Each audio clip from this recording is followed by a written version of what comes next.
If you're having suicidal thoughts or feelings or feel like you have no hope, please call 988. There, you can talk to someone who not only cares about your story, but cares about you. Please reach out today. Thomas P. Murphy once said, "Minutes are worth more than money. Spend them wisely." At Minutes Wisely, we take that to heart. Our mission is to decrease veteran suicide by providing life-changing experiences for veterans, first responders, and Gold Star families. We believe that we can make a lasting impact by rekindling a sense of purpose and fostering community through sponsored tickets to sporting events. These experiences are not just about the game, they're about the moments that can change lives. A simple sporting event can boost joy and instill a sense of renewed hope and purpose for those who have served. Join us in making a difference. Become a moment maker and empower a veteran with rediscovered hope.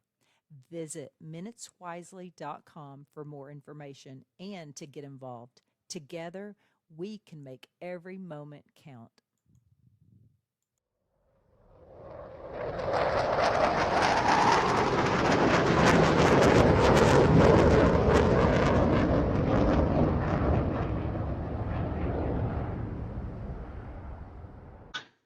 Woo! Wow. It's like ceramic sound in my car with that afterburner, man. Holy shit. That was awesome. All right. Welcome back to another episode of TSP. Hey, guys. Today, Richard talk to Henry. Hey, Henry. Hey, Mendoza. What's going on, motherfucker? Mr. Henry. What's going on, man? Good to see you after so long, man. You look good. Hey, so do you, dude. So do you. Oh, shit. Thank you. He's wearing an upside down pineapple too, man. Where the hell you going, bro? Dude, I'm wearing my, I'm going like Mexico with this shit, man. Yeah, I don't know what type of soccer game this guy's going to with a Hawaiian shirt, man. What the Dude, fuck? it's the Nashville Soccer League versus the Columbus Crew at 7:30 tonight. I'm very excited. Oh, Never been to so it's the MLS League, huh? With his upside down pineapple. Hey, easy on us. Hey, this one's hey, I got this in Puerto Rico, okay? So just blame the Puerto Ricans for me, all right? Hey, all right. Before we get started, I have a couple announcements. Yeah. Minutes Wisely is working on a couple of fundraisers right now. More info. Hopefully, by the time this show airs, I'll have the show or the links in the show notes. If you're in Middle Tennessee, or if you just want to support us, hop in and throw a buck or two. But what we're doing, we found two separate veterans. One's in Houston, Texas. One's here in Murfreesboro, Tennessee. The Navy veteran, he has a son that has brain cancer. So we're going to send him and his dad on a awesome trip. The next one right here in Murfreesboro, his dad is a Army veteran, I believe, and his son has a brain tumor. So we're going to lift these two young boys up, and we're going to do something amazing for them. It's going to be very expensive, so dig deep, everybody. The donation links will be all over. Yes. So it's for a great cause. These men serve their country, put their lives on hold for us, and now it's time to give back. Yep. All right, Mr. Richard A. Farr, what do you have? Me, I just I've got two things, man. I just got an email today, a newsletter from the Ton Tavern Legacy Foundation. And was my name on it? Huh? Was my name on it? Yeah, actually there's 1,300 names on it. That we are now at 1,300 members have enlisted into the 1775 Club since April 29th, since Modern Day Marine in D.C. when they first started this 1775 Club. We now have 1,300 1775 Club members, which Henry, you definitely need to join the 1775 Club. Yeah, I did see your email the other day, so it's definitely pretty cool. So I'll look more into it and It's see what we can do. $17.75 a month for a year. You get a T-shirt, you get a certificate, you get a free a coin that's worth a free beer at the rebuilt Tun Tavern in Philadelphia, Pennsylvania. But you know what? Or you could pay it all at once. It's $213, and you are a life member of the Tun Tavern. Ooh, Their next goal, we're at 1,300 now. Their next goal is 1,775 members by the time November rolls around for our 250th birthday. I think that would be pretty cool. Hey, yeah, man, I'm pissed. I can't see my name I'll on definitely here. look into it, man. Damn And thing's scrolling too fast. I know, I know. They've got to do something about that. Tun Tavern, guys. We can't see our names. It's going way too fast. You need to either break it up into two or four or something. Well, there's 4 lists and they're all scrolling at the same damn time. I know. Yeah, it's just crazy. It's just people have been just signing up like left or right. Today, I just signed up another guy today, and I want to thank 1169 Pogue Actual. He's a big voice on Instagram. He's a master gunnery sergeant. He's still in. And he did a big shout out for the Tun Tavern last week, and 419 people signed up just because of his posting on Instagram. It was pretty cool. I talked to him today, and he will not do the podcast. I've asked him twice.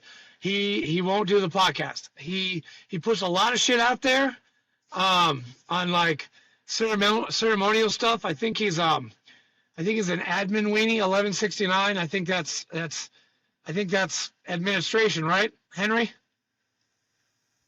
Yeah, yeah, he's a poke. Yeah, That's a true poke right there, man. Hey, Steve, he said that. Master Guns, he said that, not me. You need to come and get Mendoza, okay? Get him. But no, that's not League. Oh, and I am gonna have a good time tonight at the soccer game, taking a veteran to a game. I'm gonna buy dinner for him, and it's gonna be fun. And that's it. That's cool, man. Hope you enjoy that, man. Those games are fun. I don't know. I'm not a soccer guy.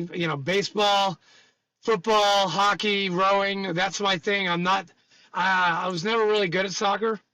Shit. The coach at my high school said you're never gonna make the varsity in the 4 years that you have here for soccer. And I'm like, well, Wow. damn. Like Thanks a lot, still, dude. it's a fun atmosphere, and you'll love it, man. You'll like it. You enjoy it. Cool. Yeah. Can't wait. Fleek, you ready? Yeah, man. Hey, 62 countries, 750 cities worldwide. If you're listening, want to introduce you, my buddy, my 3/8 warrior friend and veteran, Henry Mendoza. He's a good dude. We reconnected a couple weeks ago. He's getting married. I sorry, man, didn't want to spoil it. He's getting married very soon, and he asked me to drum up some guys for a sword arch, and I'm working on that. But I don't know. I asked him. I was like, "Hey, you want to be on our podcast?" He said, "Hell yes." So without further ado, Henry Mendoza. What's Who up? are? What's Not up, much, man? brothers. Thank you, man. Thank you for the invite. Very excited to be here. With you guys. It's my first time doing anything like this publicly. So We popped his cherry. We popped his cherry. yeah, you most definitely, man. But yeah, man. It's fun. It's gonna be fun. So, and I mean, so you got to kind of walk me a little bit through this, because, like I said, Yeah, like I don't know were what you? I know. It's just this is all about you and like where you came from. Where did you go to high school? Why did you join the Marine Corps? When did you join? When did you serve? Where you went? A couple stories and what you're doing now, basically. Well, that's pretty simple, man. Well, so Yeah. originally, Simple, obviously, stupid. I'm not obviously I'm originally from Ecuador. So Ecuador! yeah, but my Escúchame! father but my father is Colombian, so I kind of share both bloodlines. Um, Wow. so yeah, I mean, I grew up in Ecuador, obviously, and I actually came to the United States when I was 14 years old. Um, I was a great student in my country. I was like what you guys call here the honor roll, all that shenanigans, right? But obviously, when you come here and you're a non-English speaker, everything kind of, hey man, you guys start from scratch. So I started at the ninth grade level. Um, with I don't know if they still have this nowadays in high schools or not, but in my days, is what it used to call you got to be a non-English speaker student. So all of your classes are going to be category ESL, English as a second language. So Huh. what they did back then was it was kind of like having classes, having all the classes you guys normally get, like American history, everything that they give you in ninth grade. Right. But it was like with a teacher that spoke both languages. But obviously, back in my days, teachers were old, right? 50s, 60s. Now you got all these hot mamas running around with Yeah, for fucking real. 18 years old, right? So it's way different, right? You actually learned shit back in the day. Now you just want to go there and try to get with your fucking teacher, you know? So, Not for teacher, baby. Not for teacher. yeah.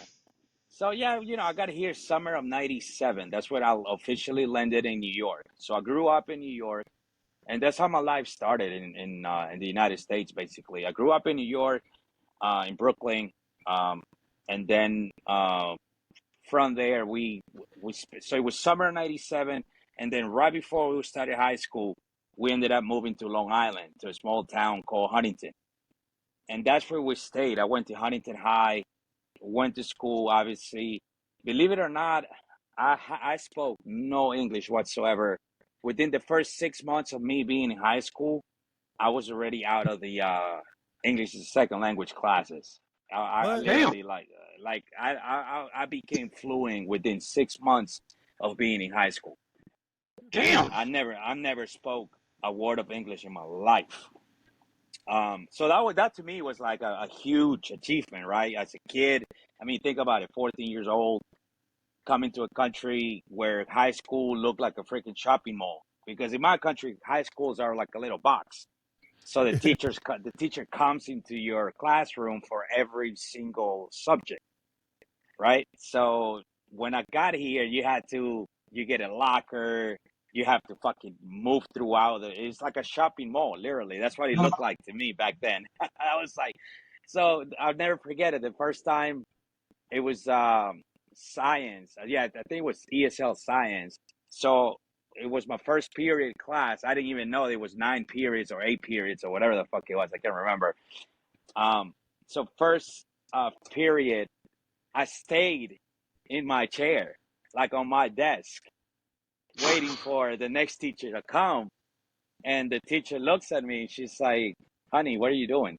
And I'm like, "I don't know. I mean, what am I supposed to do? I'm waiting for the next teacher." She's like, "No, you got to go to your next class. Let me see your schedule." And I'm like, "My schedule? What the fuck is that?" She's like, "The piece of paper that the guidance counselor gave you." So I start pulling out all these papers, and she's like, "Oh no, you got to go to room three something." It's like, "Bye, kunyang, no." Room three something is like, okay, where's that at? Oh, that's like way up in the third, fourth floor. And I'm like, God Almighty. So I got lost, never made it to my next class. So right off the bat, my day one in high school, I already had a notion. Absence, unauthorized absence. Article Yeah, 86, baby. yeah. So I was like, all right, man. But I picked on quick. I went to school, and then it just took off from there, man. Once I learned the language, I made it a point that in order for that not to happen to me, I needed to learn the culture, the language, and just move forward. Kind of like a new life. And Yeah. at that young of an age, it's not only a challenge, but you got to remember it was just me and my mother. So I had to work when I was 14 years old. I had to provide. I had to share the rent with my mother. My mother worked in a factory to provide for me. So to me, it was like I didn't have the luxury to join the after curricular activities, Yeah. that the high school offered, the soccer team, the football team. I didn't do any of that my freshman year. But on my sophomore year, I went in as the hot shit because I already know English. I knew I wasn't taking ESL classes. So I was like, all right, now it's my time. So I joined the soccer team. I played varsity right away. Yeah, I've always been rowdy, man. I never let nobody talk down to me. So, I had some issues with that and throughout the tension, all that shit. But so I moved along all through the years until we all reached that teenage age, right? 17, 18. So I was 16 years old, was a junior, decided to quit the varsity soccer team of the school because they sucked and we always were like 0-8, 0-6. It just sucked.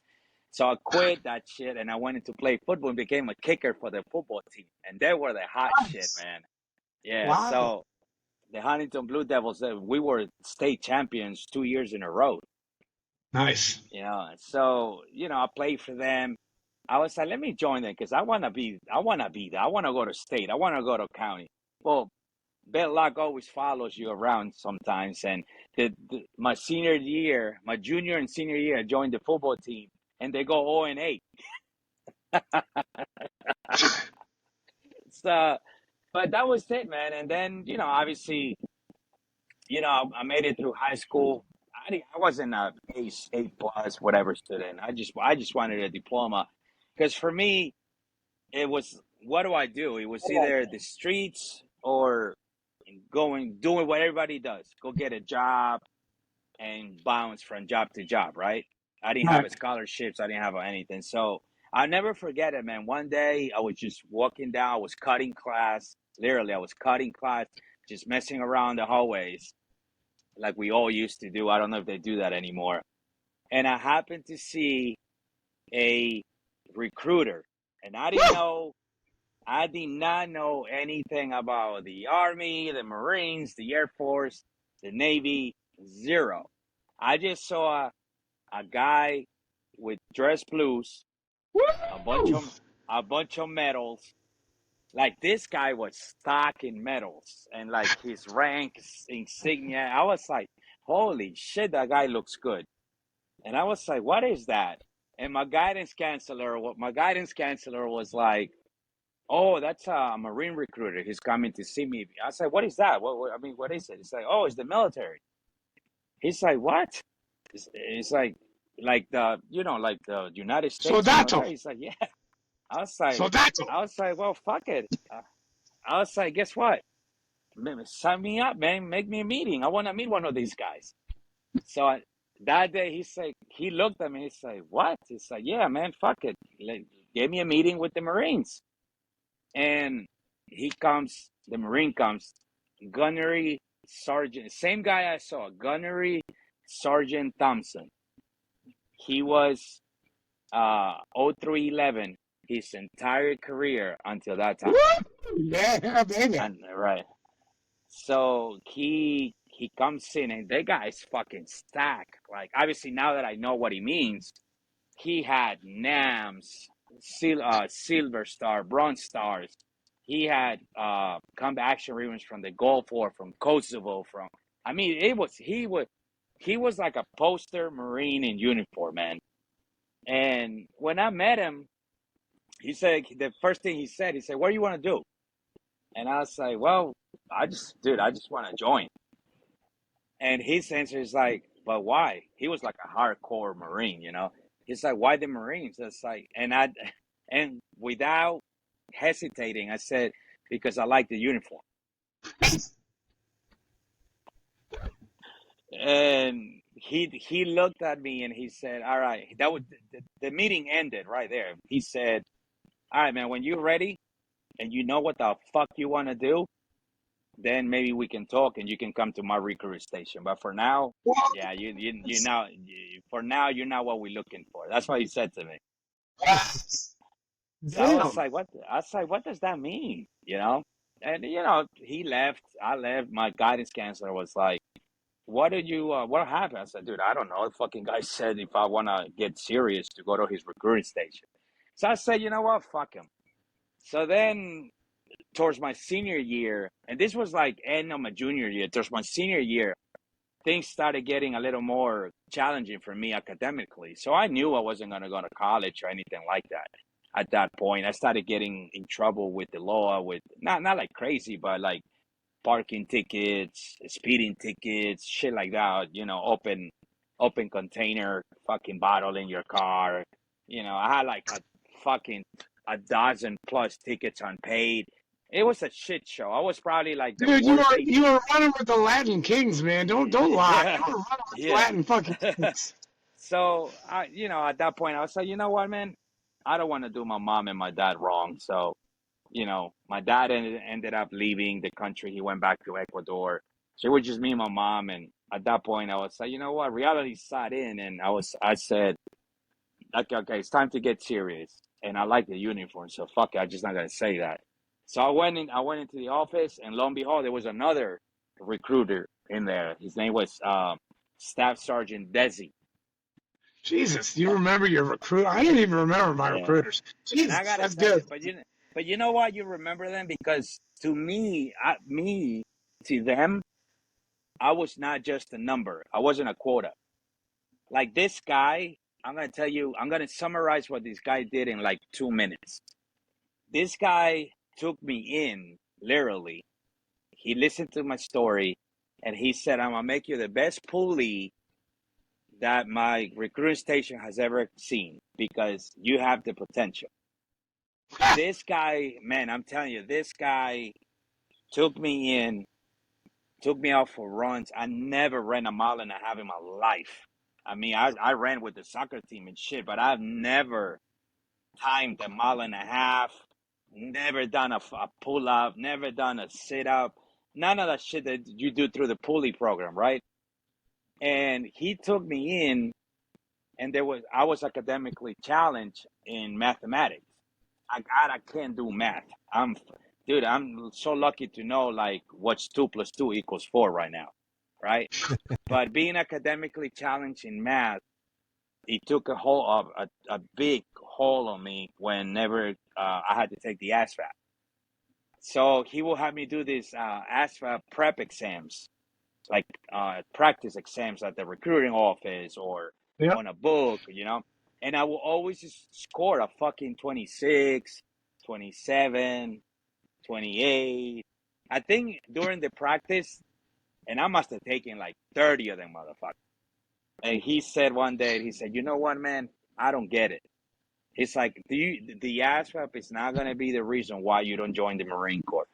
So he put me in tutoring. He paid for my tutor, my math Damn. tutor, to coach me on the algebra part of the ASVAB because that was my weak Jesus. point. And that tutor got me to score a 34 on the ASVAB.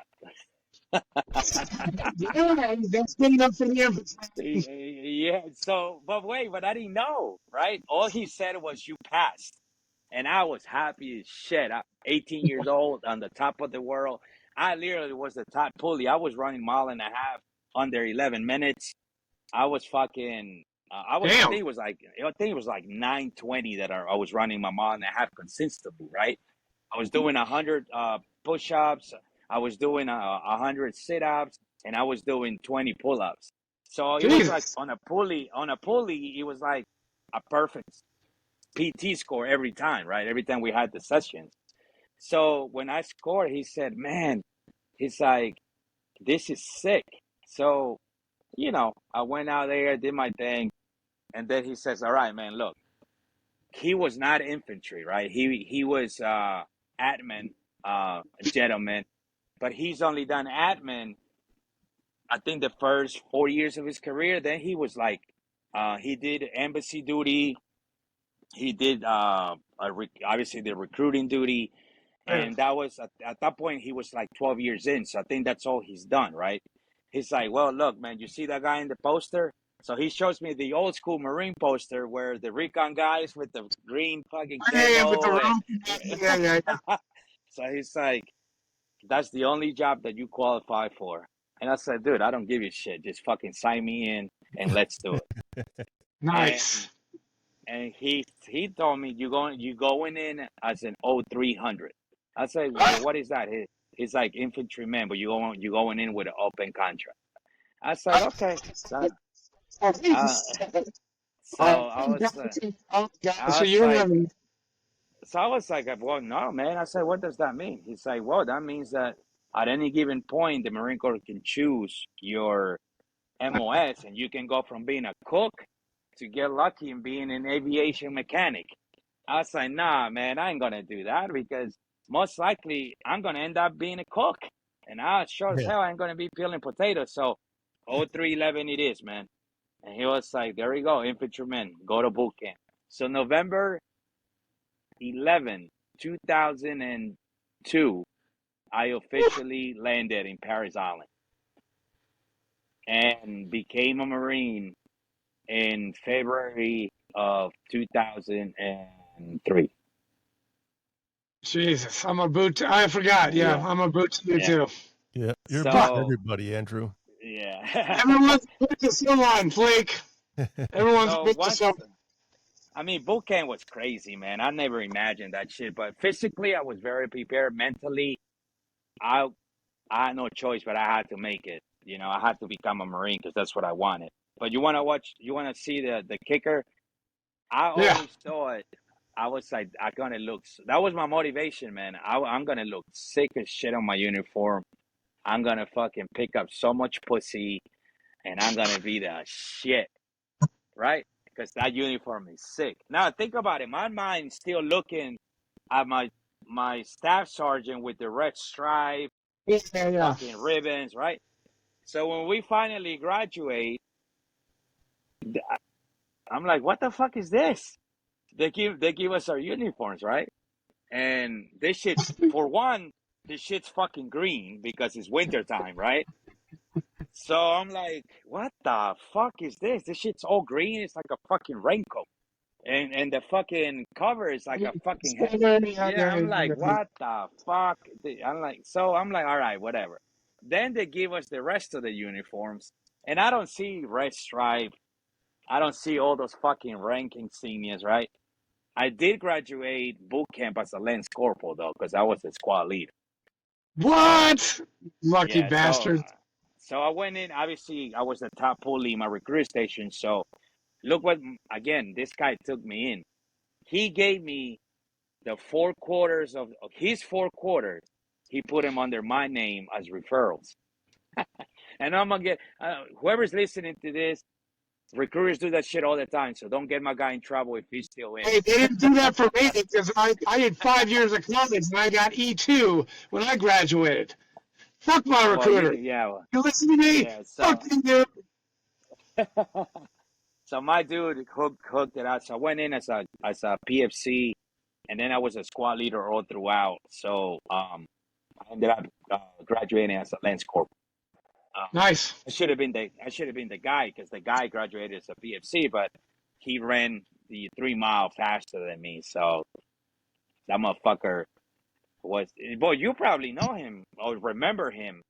No, I Who? don't think you do. His name is he's probably still in. His death was definitely a lifer. He Lance at that time he was PFC Dawson. Dawson. We used to Like call him Superman. like a 3-8 Dawson? That guy?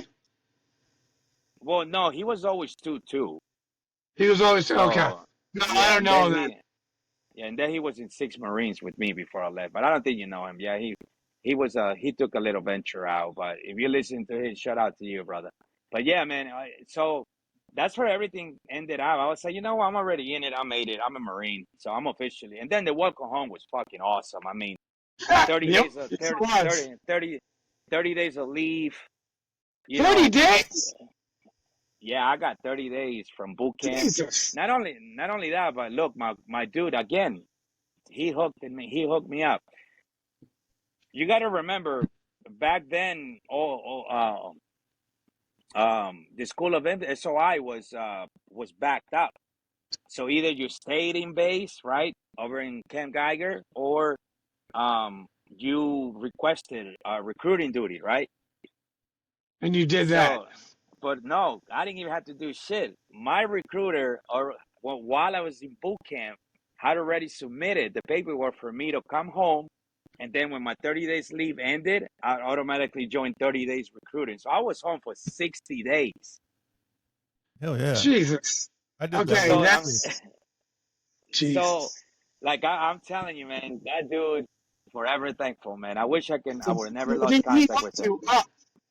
So he started me up on a great career, man. So I came home, stay home 60 days, joined him in the recruiting station every morning, went to some high school, went to my high school. Everything was awesome. Then I ended up, I was like, all right, time to go learn how to be a fucking infantryman. So I ended up in Camp Geiger, and then did my thing. I was part of the Predators. I don't know if you guys know them, but that's um, uh, Bravo company in Camp Geiger. So that I you was, have I was, Alpha Bravo, you know, Alpha Bravo Charlie is what you had in my days when I I went was Delta. over there. I So was Delta when I. oh man, yeah. So Bravo was like the top shit. Bravo company, the Predators. Everybody knew that when that company, those Marines came by from the field or whatever, that was the company to be, right? It's kind of like when you go to boot camp, 3rd Battalion, right? When you go to boot camp, you don't want to be 1st or 2nd Battalion. You want to be 3rd Battalion. Well, guess what What's I up, was? man? Wait, whoa! I'm Yeah. second battalion, dude. Oh, We got the best that, trail on the island. yeah, that's the problem. Exactly. So, guess what I ended up? I ended up in 3rd Battalion, Lima Company, right? So I'm like, all right, cool deal. I'm the hardcore of. I ended up in a hardcore battalion, Paris Island. Then I go to Bravo Company and Predators in SOI. So I do my thing. I'm thinking, I'm gonna go in fucking Hawaii. No, sir, you're going right No, across the no street why? to Camp Lejeune. And then that shit was the worst, man. When they were just get on the bus, and that ended me in 2-2 Fox Company. And then Okay. hell broke loose, man. I mean, you talk about hazing, you talk about all that shit. That's what used to make Marines like us.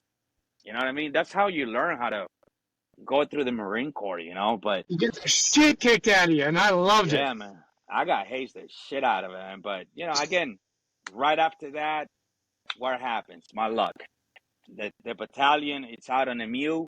There's nobody on the barracks.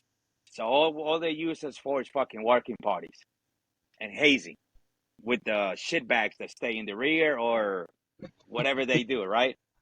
So, and those shitbags are senior Marines.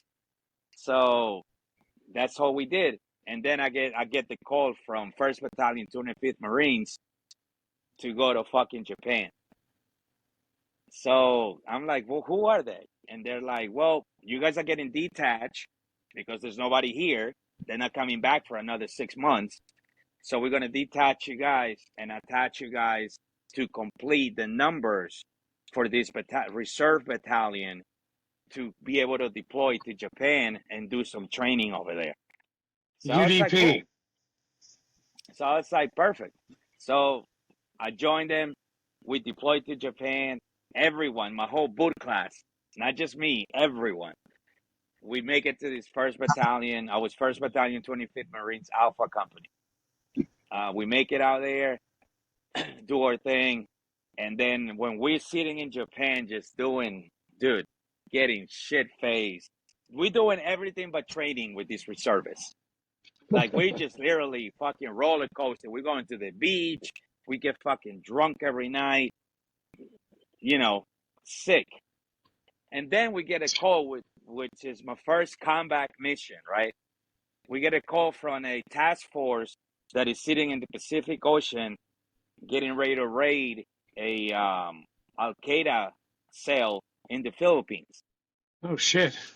So we get the call, my company, right? They said, hey man, we need 3 platoons of Marines that can join this task force. So boom, I somehow ended up on that shit. Well, guess who we need? Guess who we joined? The fucking SEAL Team 7 No. Yeah. and the MS Juno, right? So we go to White Beach, join, get on the ship, and then next thing we know, we got these helicopters fucking flying in, and we're like, who are? It's like, yo, that's the soul element coming in, and SEAL Team 7. So guess what we get to do? We get to do training with the SEALs That's prior to cool. this mission for almost 4 weeks, like 4 weeks of non-stop close combat training with the fucking SEALs. And I'm talking about MP5s, shotguns, close quarter fucking combat, martial arts, lift weight, all that shit, man, with the SEALs. And these guys Lucky are like, bastard. dude, these guys are, and you gotta think about it, I'm a dumbass Lance Corporal, fucking, just doing your thing. And I'm like, damn. All right, so cool. So we do that, and then it's time, we ride Zodiacs. I mean, think about it, we're in the middle of the Pacific Ocean, and we're navigating with Zodiacs, we're doing all this shit. And I literally just got out of SOI, and I got this shit under my belt already, And then, obviously, we do what we do. We go, we do our things, we stand by because we were the support element, obviously. Bell rings every fucking other day to simulate the actual raid and the capture and all of that. And it's all training until one day we get the red light and everybody's like, oh, fuck, here we go with another training. We're taking our time and we hear this is a live event. It's not a training operation. This is a live. And we're like, what? We actually going? Dude, it was the sickest shit that we did that day, man. I was like, damn. We launched the Zodiacs, met the SEALs on site. The SEALs captured this motherfucker. They handed it over to us on the ship. We secured them, put them where they needed to go. Dude, it was sick, man. And that was my first couple of awards, like ribbons and medals and shit. We earned Jesus. like 4 different ribbons for that mission or whatever. And then at that Nice. point, we just chilled, man. We cruised, we did whatever we wanted to do. We came back to Japan 2 months later, time to get back to North Carolina. Literally, we got back to North Carolina, go on leave for 2 weeks. I come back from leave, back to 2-2. Now I'm a soul dog. I got a deployment under my belt. I got You're all so this, dog. I got all this other shit. And guess what happened? When I'm getting ready to receive my boots, they said, nah, Mendoza, a list comes out. You, and you go to 3rd Battalion 8th Marines that need bodies to go to fucking Haiti. Yeah. I'm like, what? I'm like, I just got back from that deployment. Yeah, well, you're getting ready to go now. Go. So we joined 3A. Obviously, now you were probably in boot camp by then, but I don't know. I didn't go to boot camp till June 2004. So you Yeah, guys were already in fucking Haiti, man. yeah. So we go there. I joined 3A, and they're like, you got orders, Sergeant Major. And like, hey, yeah, I like you and you.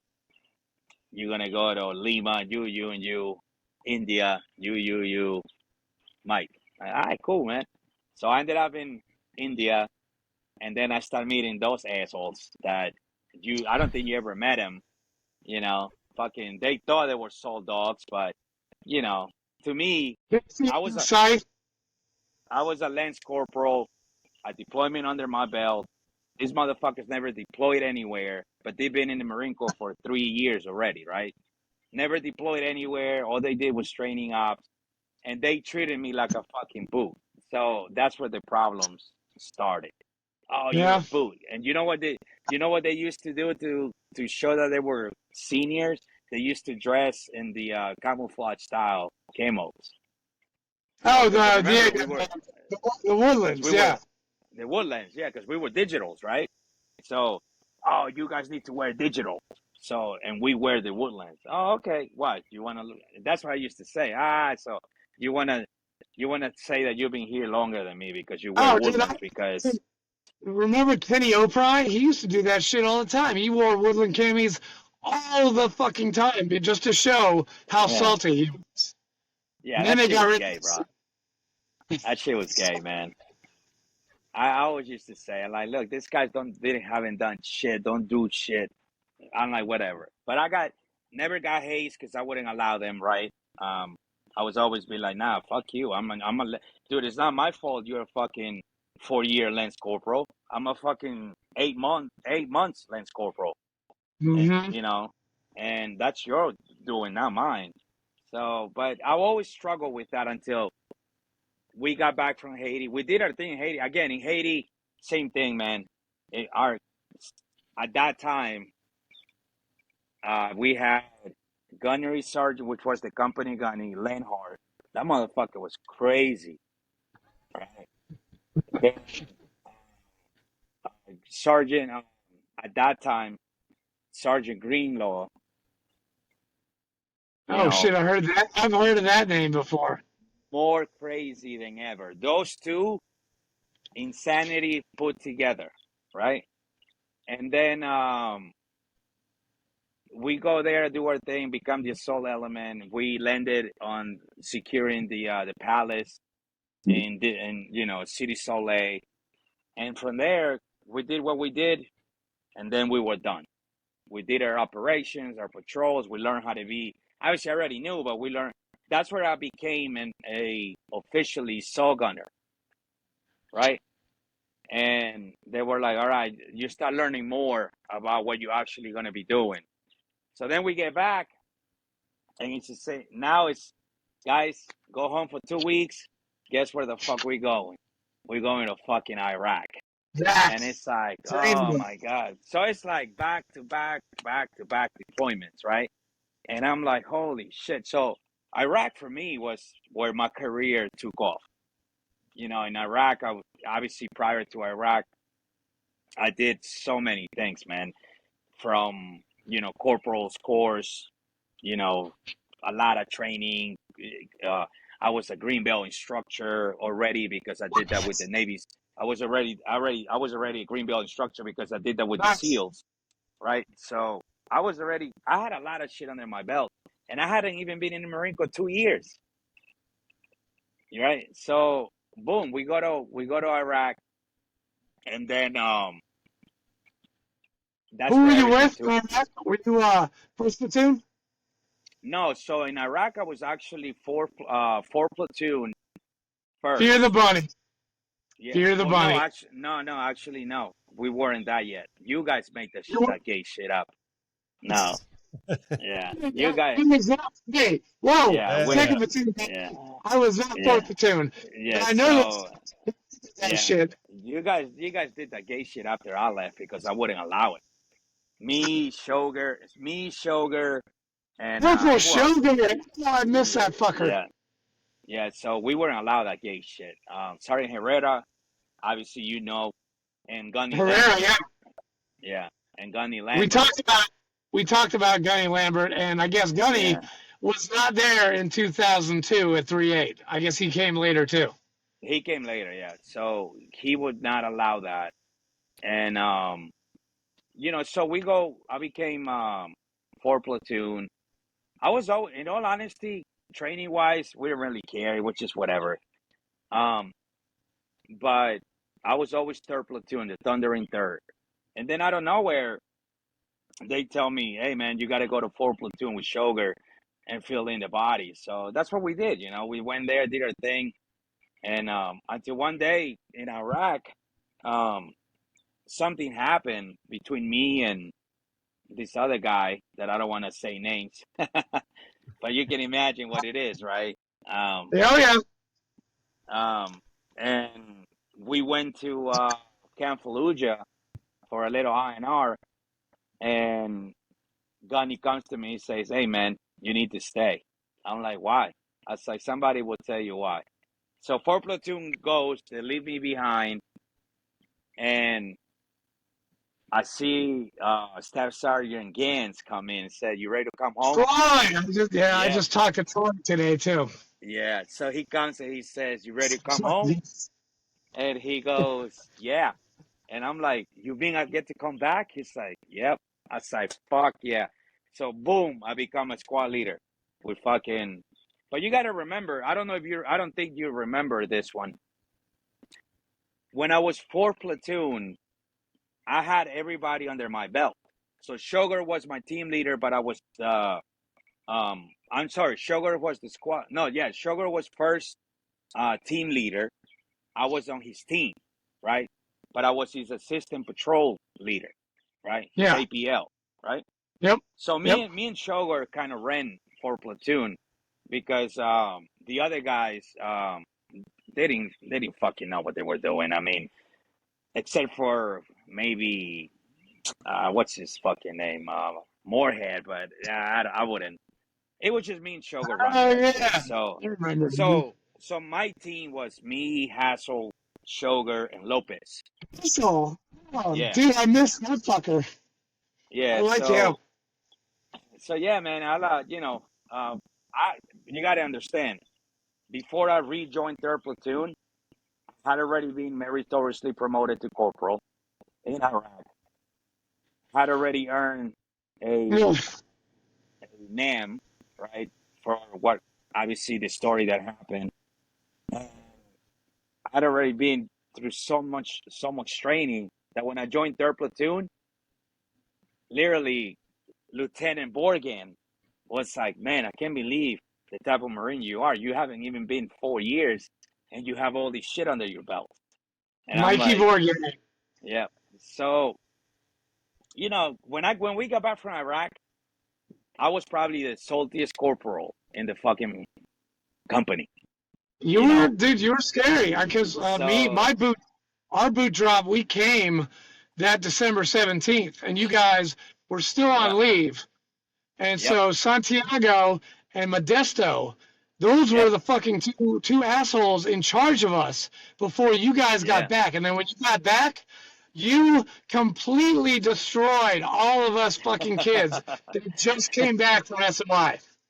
Yep, You I murdered remember all that. of us. I Stockton, remember that. Oprah, Yep. Richmond, um, I mean, all the Pacey, Siler, all these cats were just like going crazy over us. Yeah, I remember that, man. Like I said, man, it was fun. That was my experience in Marine Corps. My career took off, man. I did what most people probably would have done in 8, 10 years a career in the Marine Corps. I did it in 3.5. I became a sergeant 3.5 and 4 months into my career. Dude, that must have made who was that? Who was that sergeant that could never pick up staff sergeant? What the hell was it? He was from New York. He wore that stupid Buffalo Bills jacket all the time. He tried to pick up Oh all the God, time. He couldn't do it. But I can't you, remember who that was, he, man. he was a sergeant for 6 years. He couldn't pick up staff, and you picked up sergeant in 3.5.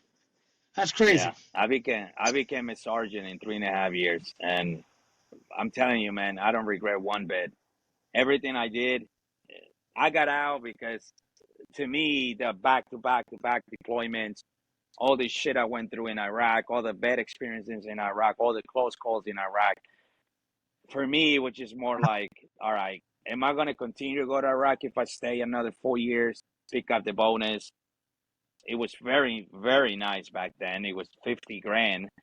Was it worth it? Damn. I said, you know what? Fuck, I just kind of let out. So I got out, man. I got out and became a civilian, man. But I never let go, man. So You you you know, got out right after our first Iraq deployment, right? the boots deployment, yeah. The '05 to Karma. No, no, I was there. You were That there, but was then you got out when we I, got home. You got out. yeah, right. When we got home, I went on leave, came back, and then they gave me two choices. You can stay and deploy with us to Ramadi, Oh, that was yeah, standing. or You missed a yeah, fucking on yeah, that one. or and I wasn't allowed to be a squad leader, a platoon leader, none of that shit. I was gonna just be a number. I was like, nah, fuck that. I ain't doing that, man. Especially you want Marines like these young Marines to be squad leaders. With all the respect to them, They were not ready to be squad leaders. Perez, No, what's hey, his name? hey, Perez actually turned out to be a good squad leader. He did eventually. He did. Well, Perez was good. eventually, yeah, Yeah. but people like that are Thompson, not. Giannetto. Thompson, Janetto. I mean, they were not ready. Could they become good squad leaders? Absolutely, yeah. And I think they did. I mean, They did. No, no. I heard when they came back, yeah. But I personally thought that if I had any of those guys under me, because they were getting ready to be the next senior once me, Yeah. Phoebus, and Sugar left, Yes. right? You know, they were getting ready. We were going to hand the baton to them, right? And we Yeah. were all about that. We were all about that shit. But the choice they gave us, it's like, all right, you guys can stay, go through the training, deploy. But once you guys get over there, you guys have to hand over the baton regardless. Me personally, I was like, fuck that. I ain't doing that. I was like, if I go, I'm going to go in and I'm going to be the squad leader. I'm going to guide them and they're going to have to listen to me whether they like it or not. And that became a little bit of a conflict because which was good. You know what? Looking back, I was being a little selfish, I think, because you got to remember some of those cats at that time were probably 2.5 years in and they never had Yeah. a leadership role. You know what I mean? Yeah. So in order for them to develop into true leader Marines, they needed to get their feet wet. And we weren't, if we would have stayed, that would have never happened. So I'm actually glad that I didn't go because I do hear that they did a great job out there and We did. they led Marines to do the right thing. So that worked out good, man. I went to 6 Marines, earned my French 40J, another accessory on my uniform, and did my thing over That's there. for you. That's for you. Okay. So You get to paint that green shit on your fucking uniform, yeah. punk. You better wear that for your wedding, dude. Yeah, dude. So it's at that point it was done for me. ES came home, and then dealt with the aftermath, PTSD, all the other shit. Everything that we go through. Yep. Unfortunately, without knowing that we're supposed to go through that, but we did, and You here did. I am, man. I mean, 20 years later, 19 years later, I'm living in North Carolina. I'm happily about to be married. Love my wife, my future wife, and I can't complain, man. God's been good to me, has given me everything that I've needed. I still do. I still keep myself to the military standards that the Marine Corps showed me. I don't think I ever let that go. But that's the way I carry my life. Have I gotten bumps on the road? Absolutely. As a civilian, yes, but I always got to remember that I carry a high standard because I'm a Marine, and that has driven me to achieve what I have achieved alongside my partner. You know what I mean? So, Yeah. but yeah, What do you guys. I do mean, for a living now? that's a little summary of what my life has been in the United States. My life in the United States has been an airplane to JFK, New York, to high school in Long Island, and to the Marine Corps in North Carolina. And I decided to stay in North Carolina after the Marine Corps. So here I am, man. 26 years I've been in this country, and I achieved things that, man, I tell you, I can write a fucking book. Yeah, you could. Hey, Jeffrey Sabins, another 3-8 Marine from Weapons Company, he's written like 5 books, and he just wrote a book on Afghanistan. He just sold out of that shit again. Oh, wow. Like, it's been on for like 2 weeks now. He just sold out again. So he keeps on writing these books about, and he got out as a gunny. We knew him Oh, as wow. Good for him. he was like a PFC, I think, when you were leaving. I think he was a Lance Corporal or a PFC, same as me. Yeah. I think if I would have stayed, I probably would have I would have reached the peak of my career, like the 10-year, the halfway mark, because I wanted to be a lifer. I would have probably reached my 10-year mark as a gunnery sergeant, the way I was heading. Because if I would have stayed to another contract, I would have made staff sergeant very, very easy. Yeah. Yeah. So, I mean, think about it, a 5-year staff sergeant, you don't see that very often. You never see that. Especially if I Never would see. have gone to Ramadi with you guys. that would have been the icing on the cake. That would have been my 5th deployment in 4 years. I did 3 and 4, but Yeah, I can't have 5 and 4, man. That you yeah, man. got Yeah. deployed a lot. Yeah, so but it helped me, made me who I am now, guys. So yeah, that's a little bit. We could sit here for hours, guys, and tell you about everything I did because that's I just how know. my life story is. But I appreciate you guys having me on this, and I'm looking forward to do it again for sure, man. I love this now. I did, like I said, it's the first time I'm doing this, but I love this, and It's awesome. But yeah, hey, Henry, I think my co-host Fleek has a couple questions for you. yeah, yeah, of course. Yeah, before we go, first of all, what are you doing now for a living? So I've been since I stayed in North Carolina. I've been a general contractor. So I do Yes. anything from flipping homes to drywall and paint, hardscapes, things like that. So, I've been kind of deviating myself from the military type jobs and became more like a hands-on type of job. So me and my fiance, we both do that together. Awesome. Cool. All right, so I have at the end of the show, we always ask our guests to pick a number 1 through 10. That number is going to correlate to a question that we're going to ask you. All right, cool. So pick a number 1 through 10. So let's do my favorite number 1. Ooh, I don't think Hey, nobody one's ever a good picks that one. number. Nobody picks one.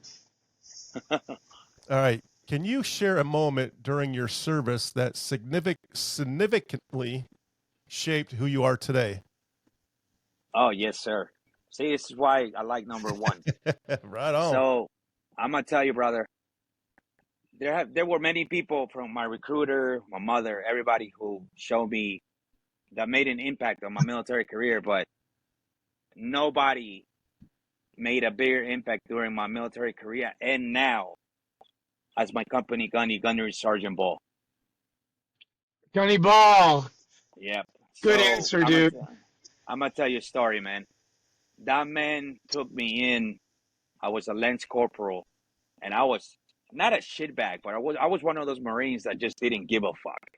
I was like, man, fuck you. I'm gonna go to formation at fucking 0705 instead of 0700, right? Mendoza, what the fuck? Come see me. Come see me after fucking formation. But when he took me in Iraq, and I watched him get hurt on that patrol, because I watched him do that. That opened up my mind to see what type of leader he was. He stopped the patrol because we were going to deliver food to OP2, and he stopped the patrol because we saw this pile of shit that was not there a couple hours ago. He got out of the truck and he approached slowly, not close, but slowly, and told everyone to stay in the truck. And the shit blew the fuck up. And he got him. And we gave him CPR. We did everything on the field that we were supposed to do.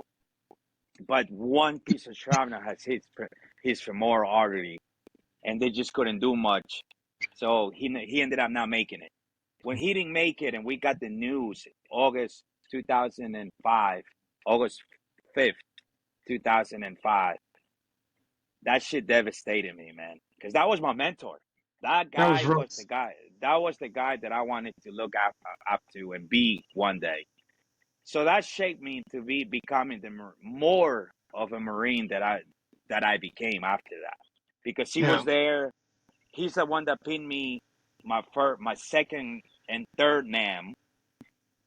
He was the one that recommended me for a Silver Star, but Lieutenant Borgen and the other fucking boat lieutenant fucking shot it down and gave it to fucking Sergeant Reese, who he didn't Yeah. do shit. But yeah, man, Gunny Ball and that story is what shaped my life, man. My career. And it Dude, I means a lot remember to me too. Yeah. I remember that day. I mean, they were asking for O positive blood. Fucking, as Yeah, soon as that happened, fucking, I lined myself up and I gave blood to fucking for Gunny Ball. yeah, man.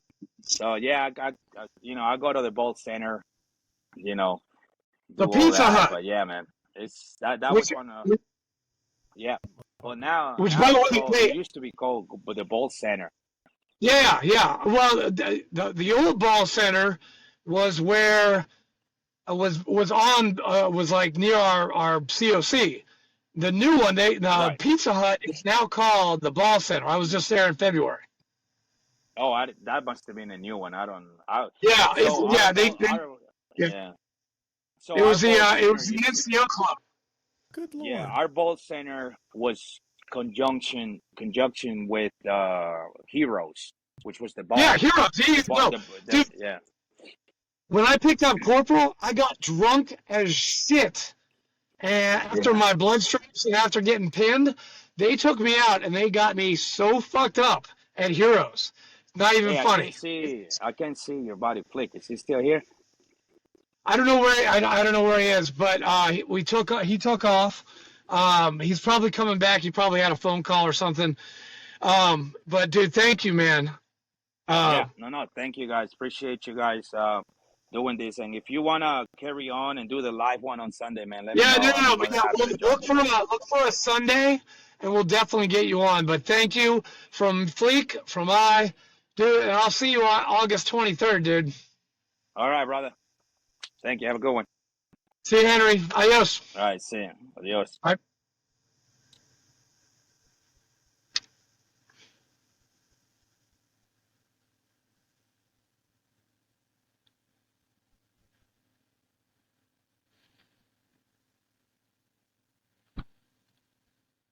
Jesus, come on, let's go.